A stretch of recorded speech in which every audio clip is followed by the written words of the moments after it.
بسم الله الرحمن الرحيم. أهلا بحضراتكم، يا رب تكونوا بخير وصحة وعافية. هنحكي لحضراتكم حكايات كتير بتحصل مع المريض ومع الصيدلي في الصيدلية، والهدف هو آه، زيادة التوعية والحفاظ على صحتكم من مخاطر الأدوية. وطبعا الأسامي اللي هنستخدمها هتكون أسامي مستعارة، مش أسامي الأشخاص بنفسهم. هنبدأ النهاردة بحكاية الشيخ فهد حفظه الله دخل الصيدلية وطلب من الصيدلي دواء من اللي انتوا شايفينه على يسار الصورة، تمام؟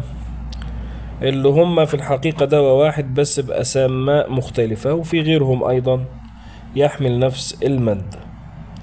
ايه اللي حصل؟ انه الصيدلي كان قدامه زباين آخرين، فالشيخ فهد مستعجل، اعطيني بالله عليك الجينكو بيلوبا، والصيدلي حضرها بالفعل عشان لاحظ استعجال الشيخ فهد لما قال له السيارة شغالة.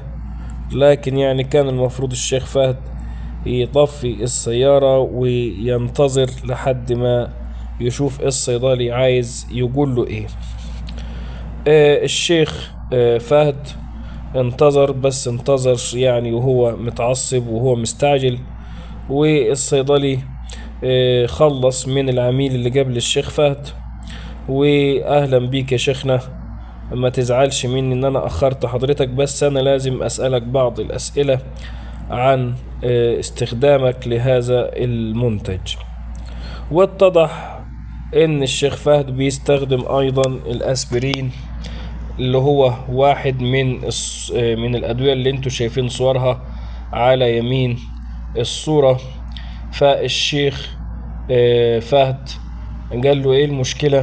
فالصيدلي رد عليه وقال له لازم انك انت ما ينفعش تستخدمهم مع بعض، لان استخدام الجينكو بايلوبا مع الاسبرين ايا كان بقى اي نوع من الادوية اللي على يمين الصورة دي، جينكو بايلوبا اي شركة او اسبرين اي شركة، ما ينفعش يستخدموا في نفس الوقت، ويستخدم بحذر، لان استخدامهم هما الاتنين مع بعض ممكن يؤدي الى نزيف، وممكن يؤدي الى زيادة يعني في تدفق الدم. معروف طبعا الجينكو بايلوبا بتستخدم في تنشيط الذاكرة، وبتستخدم في يعني زيادة نشاط الدورة الدموية. ولكن فكرة الشيخ فهد وزي فكرة اي حد ان هو انها دي عشبة او انها دي مكمل غذائي، فممكن ما يكونش ليها اضرار. لكن الصيدلي بلغه ان هو اصلا اخره وقال له انتظر عشان يبلغوا هذه المعلومة، ربما يكون بيستخدم اسبرين. وبالفعل طلع الشيخ فهد بيستخدم الاسبرين، فكان واجب انه يعرف هذه المعلومة. فاستخدام الادوية بطريقة صحيحة لا يقل اهمية ولا خطورة عن الوقت اللي حضرتك بتقضيه او بتستخدمه في الفحص الطبي. والشيخ فهد تفهم، والحمد لله انه مزعلش على الصيدلي، وربنا يحفظكم جميعا من كل الامراض. تحياتي لكم، انتظرونا وحكاية جديدة من حكايات الصيدلية.